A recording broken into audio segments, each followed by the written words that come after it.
Well, hello everyone, and welcome to the Nathan State. I'm your jovial host, Charles Nathan, shining a light into the forgotten broom cupboards of parliamentary democracy. With the holiday season long behind us, I'm back at my usual haunt, which is stalking the committee rooms of the Houses of Parliament. Today we're going to be looking at the evidence session of the Foreign Affairs Committee, which met on January the 6th. The rather grand sounding title of this evidence session is Disinformation Diplomacy: How Malign Actors Are Seeking to Undermine Democracy. Well, that all sounds very important and serious, so we'll have a look and see what they were actually discussing. Giving evidence in this session was Stephen Doughty, who's the Minister of State for Europe, North America and the Overseas Territories for the Foreign, Commonwealth and Development Office, or as old farts like me are bound to keep calling it, the Foreign Office.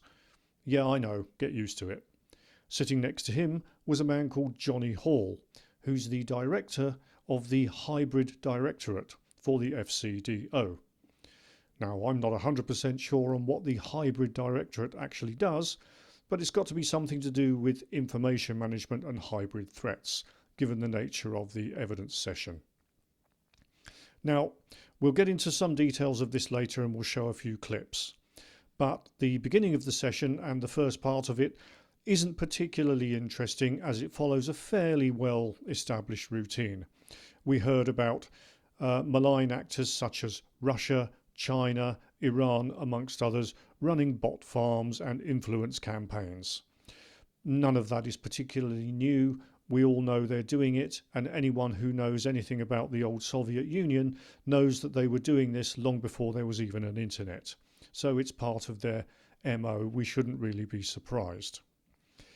One small interesting thing that Stephen Doughty did mention in his discussions is he mentioned something called the Defending Democracy Task Force.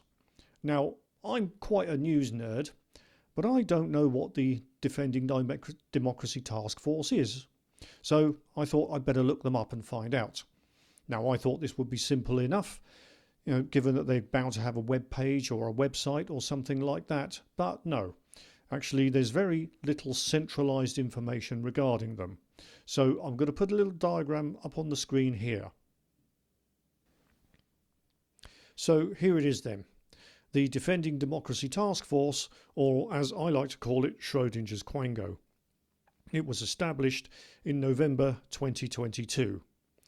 It's not a standing committee in the normal sense of the word, which is why you can't find a web page or much information about it. What you see on the screen there has been put together through parliamentary questions and other blogs working in the same fields. It doesn't meet regularly, but is called into action when there's a perceived foreign influence campaign during an election or something of that nature.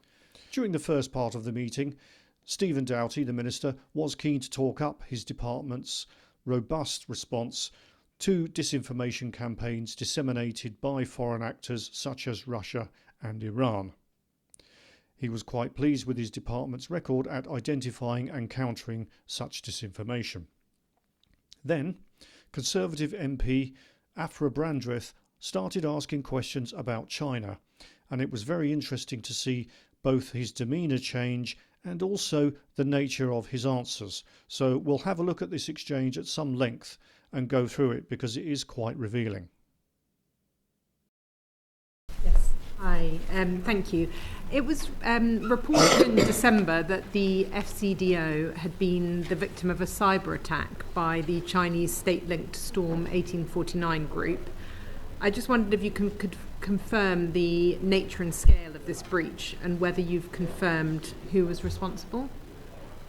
I'm not going to get into that particular. I guess you'd be aware of the reporting, but obviously we investigate any sort of potential threats against the FCD or any other part of government very, very, very seriously, and take appropriate measures to respond and build resilience against future attempts. So we haven't confirmed whether it did or didn't occur? Perhaps Mr. Hall can elaborate? I don't really want to add anything further on that at this stage, for obvious reasons. I just wanted to ask, given that Last time there was a confirmed cyber attack by Storm 1849 on MPs and the Electoral Commission, which occurred, I think, between 2021 and 2022. It took 3 years for the perpetrators to be identified. Are we expecting to wait this long for this to be confirmed either way? I think you would agree with me that it's very, very important that we take any form of attribution or response to any allegations very, very carefully and very, very seriously. We do attribution on a case-by-case basis. It's not helpful to speculate about potential actors. We take the security of our systems and our data very, very seriously. And whenever we choose to attribute, it's on the basis of very, very thorough investigation, and that is in the interest of UK national security. So that superbly lengthy and winding non-answer from Stephen Doughty explains why he's a senior minister. He sounded pretty good, but did he actually answer the question? Well, no, not directly. Now, given that Afra Brandreth is an opposition MP, she wasn't about to just let that situation go, and so she decided to press a little bit harder and perhaps come at it from a different angle. So let's see the next exchange, and we'll talk about that. Okay, I take what you're saying there. So, but given that there are clear security threats posed by China, and we've heard from the executive director of the China Strategic Risks Institute, alongside that the Joint Committee on Human Rights and the Intelligence and Security Committee, to name just a few, have all asked why China, unlike Russia and Iran, have not been placed on the enhanced tier of the Foreign Influence and Registration Scheme. Could you perhaps explain what threshold you feel China hasn't met, which Russia and Iran have? What I'd say is that, as we've said before and other colleagues have said before on this issue, countries are considered separately and decisions made on the evidence. Of course, the political influence tier of FIRS, which came into force at the same time as the enhanced tier, of course, includes all states. You referenced different alleged cyber incidents, but I give you a couple of examples where there's been very, very clear action taken. On the 9th of December last year, the Foreign Secretary announced sanctions on 2 China-based tech companies, iSoon and Integrity Tech, for reckless and indiscriminate cyber attacks against the UK and its allies.